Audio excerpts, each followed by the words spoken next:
parle. Chaque jour, Charles et Carole vous présentent la leçon de l'école du sabbat.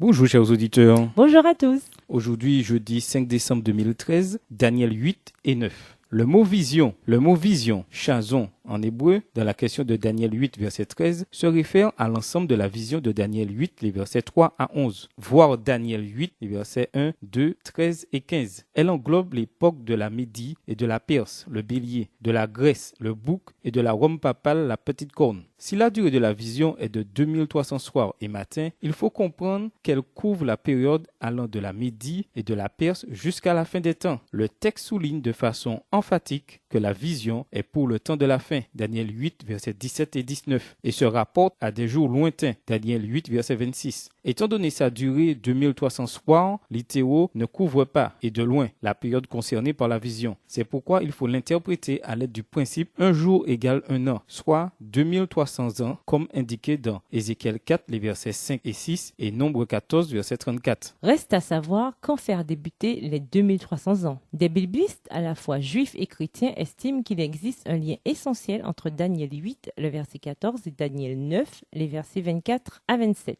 Ce dernier passage étant depuis longtemps envisagé comme une prophétie puissante annonçant la venue du Messie Jésus. Lisons Daniel 9, les versets 24 à 27. Que se passe-t-il dans ce passage? En quoi est-il lié à Daniel 8, verset 14? Daniel 9, les versets 24 à 27. 70 semaines ont été fixées pour ton peuple et sur ta ville sainte, pour faire cesser les transgressions et mettre fin au péché, pour expier l'iniquité et amener la justice éternelle, pour sceller la vision et le prophète, et pour oindre le Saint des Saints. Sache-le donc et comprends. Depuis le moment où la parole a annoncé que Jérusalem sera rebâtie jusqu'à loin au conducteur, il y a 7 semaines. Dans 62 semaines, la place et les fossés seront rétablis, mais en des temps fâcheux. Après les 62 semaines, un oint sera retranché et il n'aura pas de successeur. Le peuple d'un chef qui viendra détruira la ville et le sanctuaire, et sa fin arrivera comme par une inondation. Il est arrêté que les dévastations dureront jusqu'au terme de la guerre. Il fera une solide alliance avec plusieurs pendant une semaine, et durant la moitié de la semaine, il fera cesser le sacrifice et l'offrande. Le dévastateur commettra les choses les plus abominables jusqu'à ce que la ruine et ce qui a été résolu fondent sur le dévastateur. Si le mot vision, chazon, se réfère à toute la prophétie de Daniel 8, un autre terme hébreu, march, également traduit par vision, désigne plus précisément la vision, marech, des soirs et matins, Daniel 8, verset 26. C'est cette marech, la vision des 2300 jours, que Daniel ne comprenait pas, Daniel 8, verset 27. L'ange lui avait expliqué tout le reste. Quelques années plus tard, le même ange Gabriel est apparu à Daniel pour l'aider à comprendre la vision, marech. Des 2300 jours, Daniel 9, le verset 23. La prophétie des 70 semaines dans ces versets permet de comprendre la période prophétique de Daniel 8, le verset 14.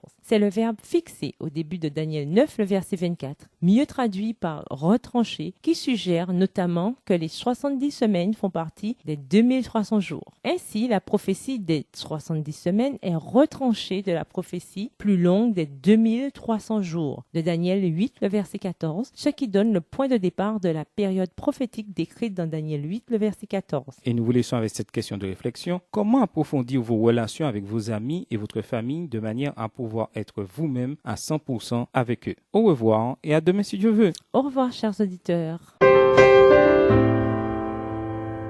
Dieu nous parle. C'était Dieu nous parle, présenté par Charles et Carole.